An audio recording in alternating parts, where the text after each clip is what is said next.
Gaano po katotoo na ikaw ho daw ang nangontrata nung warehouse doon sa Empire 999? Wala po ako kinontratang warehouse po doon, Your Honor. We suggest that this committee should issue a subpoena to Mr. Willie Ong. Okay. Because kailangan natin siya. Siya ang isang aktor dito eh. Yung iba dito supporting actor lang eh. Yes, Congressman Acop. Since the Honorable Pimentel is not a member of this committee and is not allowed to file a motion, may this representation move that we invite Mr. Willie Ong in the next hearing of this committee. So move, Mr. Chair. Congressman Pimentel, you're recognized. Thank you, Mr. Chair. I'd like to direct my question to Barangay Captain Bautista again. Cap, aside from being a barangay captain, meron ho ba kayong negosyo? Anong pinagkikitaan po ninyo? Your Honor, ano po kami, farmers, then I'm a civil engineer po ako, minsan nakakuha ng trabaho po. Mr. Chair, hindi po ba kayo nangungontrata? Pero po akong construction company, Your Honor. Ayun nga po yung tatanong ko. Yung susunod ko pong tanong, gaano po katotoo na ikaw ho daw ang nangontrata nung warehouse doon sa Empire 999? Wala po ako kinontratang warehouse po doon, Your Honor. Remember, Barangay Captain Bautista, that you are under oath and under a penalty of perjury, and under our house rules, we can cite you for contempt. Ulitin ko po, kayo po ba ang nangontrata doon sa warehouse ni Mr. Willie Ong? Your Honor, wala po akong ginawang warehouse kay Mr. William, Your Honor. Mr. Chair, for the information of everyone, we conducted our own monitoring. Ang usap-usapan po doon sa barangay kayo daw po ang nangontrata ng warehouse. Wala po, Your Honor, doon sa warehouse. Anyway, Mr. Chair, I'd like to direct my next question to Mayor Tumang. Mayor Tumang, sino po ba itong si Mr. Roy Gomez?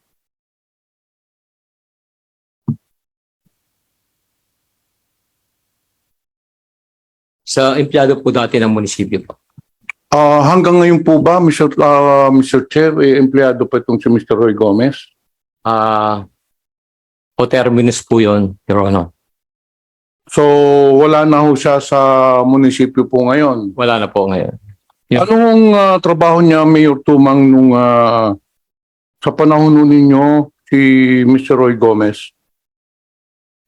Sa ano po? Part po sa GSO.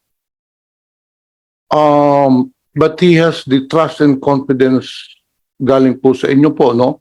Balita ko po, parang executive assistant po niyo itong si Mr. Roy Gomez. Hindi naman po, Your Honor. So, wala po siya kung sinasabi yun ninyo, Mr. Chair, na nasa PGSO siya, or rather a GSO.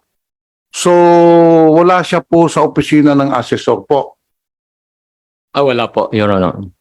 Ngayon, ang tanong ko po, Mayor Tumang, because I have a copy of a notice of assessment from the assessor's office, signed by the assessor, Mr. Reyes. The notice of assessment was directed to Empire 999 Realty Corporation. Doon po sa notice of assessment, ang pinagtatakahan ko lang po, bakit si Mr. Roy Gomez ang nag-receive? Siya pong pumirma. Sa assessment po, Your Honor. Yes. May ina-assess po yun. Ina-assess po yung mga taxes or something. Pwede ko po ipapaprint hindi yun po. para makita ho ninyo yung... Minsan po, Your Honor, nag-aenti po sa pag-process ng mga documents sa pag-transfer ng title. Ang alam ko po, ganun po, Your Honor. so from being a GSO officer, Ahente pa. ahente ho siya. Sideline po, nagpa-process po ng mga documents. So meaning, kung ganun po, kasi siya nagpadala nung... siya ho ang nag-receive, siya ang pumirma in behalf ng Empire 999 Realty. So, ibig po sabihin, based on your statement, siya nag-facilitate nung lupa ng Empire 999 Realty. Ganun po ba, Mayor Tumang? Hindi ko po masyadong alam po yung iba. But Mayor Tumang, bakit po inalaw ninyo si Mr. Roy Gomez na mag-sideline po siya? Municipal employee po siya. Personal po niya po yun, Your Honor. Hindi ko na po siya nakokontrol regarding on that. Kasi po siguro maliit po yung sahod niya kaya kung minsan nakakapag-sideline po.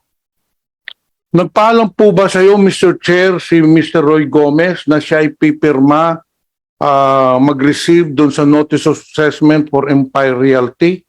Wala ko pong alam, Your Honor. Nagpaalam po ba siya, Mr. Chair, na siya ay mag-aayos ng lupa para kay Mr. Willie Ong, Mr. Chair? Wala ko pong alam, Your Honor.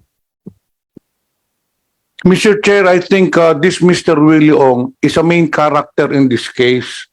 He's one of the central figures.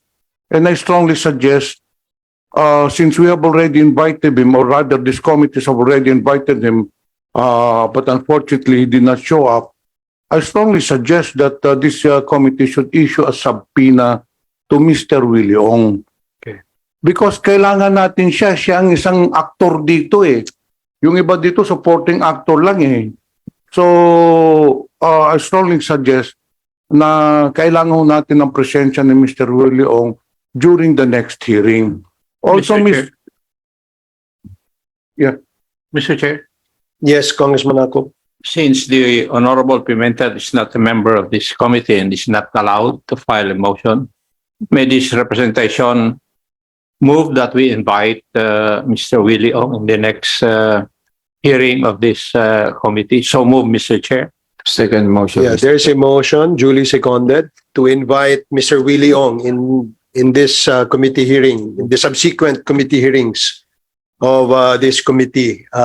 And we direct the committee secretary to issue a subpoena upon the approval of the office of the speaker to the said personality. The motion is carried. Mr. Chair, may I know from the COMSEC whether Mr. Roy Gomez has been invited today? Since, Mr. Chair, the same, likewise, Mr. Roy Gomez has not showed up, may I also suggest that he be issued a subpoena for him to attend during the next hearing, Mr. Chair? Mr. Chair. Yes, Congressman Acop. Again, for the same reason, may respectfully move that we invite Mr. Gomez or issue a subpoena so that Mr. Gomez will attend the next hearing of this committee. So move, Mr. Chair. There is a motion to invite Mr. Roy Gomez to the subsequent committee hearings of the Committee on Dangerous Drugs, duly seconded. Hearing no objection, the motion is carried. But let me correct earlier my ruling as to the issuance of a subpoena. The procedure is we will issue an invitation, and if the invitation is not honored, then the committee is compelled to issue a subpoena. In this case, we issued an invitation. We sent out invitation to Mr. Willie Ong and Mr. Roy Gomez, but there was no acknowledgement on their part. Therefore, the committee would seek the approval of the office of the speaker to issue a subpoena to the said personalities. Thank you. Mr. Chair, did we invite Mr. Jonathan Tan, the chairman of SBMA? Yes, he was invited, and former head of SBMA was likewise invited. Is Mr. Jonathan Tan present from SBMA? Mr. And- Chair, considering that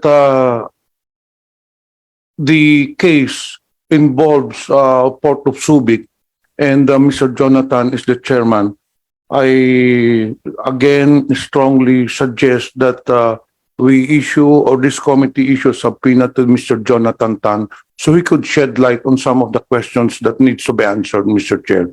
Okay, likewise, a motion. Mr. Chair, Yes. for the same reason, may I move that we invite Mr. Jonathan Tan in the next hearing of this committee. So move, Mr. Chair. Okay. Second motion. Are there anyone else who who we want to invite so that it's just going to be in one motion? So far, Mr. Chair, yun lang po ang request ko po, Mr. Chair. Okay, since there is a motion duly seconded to invite Mr. Jonathan Tan in our next hearing of the Committee on Dangerous Drugs, hearing no objection, the motion is carried. Mr. Chair, last few questions. Sandali na lang po ito. To Barangay Captain Bautista, it shows that you have had a few conversations with Mr. Willie Ong. Paano ho kayo nag-uusap? Sa personal po, sa text, o tinatawagan po niyo siya? Your Honor, no, minsan po kasi pumunta sila ng barangayol. Yun po, nag-letter of intent sila na kumuha ng building permit. Doon ko po namit sa barangayol, Your Honor. But I'm very sure, Mr. Chair, na pagkatapos ninyo nagkausap ng personal, may mga follow po yun na mga mga tanong-tanong. So you could have probably nag-text po kayo, Mr. Chair. Your Honor, bali po pinakilala niya yung secretary niya. Yan na lang po naglalakad ng mga papeles nila. So hindi kayo nagte-text, Mr. Chair? Hindi kayo nagtatawagan? Minsan po tumatawag kung nagpa-follow up lang po, Your Honor. Kung marapatin sana ninyo, Barangay Captain, Mr. Chair, kaya go ba kayo na isubmit yung cellphone nyo for forensic investigation? Makita lang po namin ano kung pinag-uusapan nyo ni Mr. William. Payag po ako, Your Honor. Okay, then we'll set it up, Mr. Chair, to see whether... kasi nakikita ko po, Mr. Chair, parang yung Municipality of Mexico, they're privy to the activities of Mr. Willie Ong, starting from the barangay all the way up to the municipality. Now, Mr. Roy Gomez, Mr. Chair, is a very close confidant of Mayor Tumang. Since Mayor Tumang was the one who approved the building permit, who approved the occupancy permit. So I am very sure, and according to his statement, he also admitted that they had a few conversations. Dalawa po sila, ni Kapitan Bautista and ni Mayor Tumang. So we just want to know, huwag sana po kayong magagalit ni Mayor Tumang, no? Pero gusto lang po namin malaman, kasi 2 beses na ho sa Pampanga and then Mexico po, and this is one of the biggest drug busts, whether the officials from barangay to municipality, we're not accusing anyone yet, no, Mr. Mayor Tumang.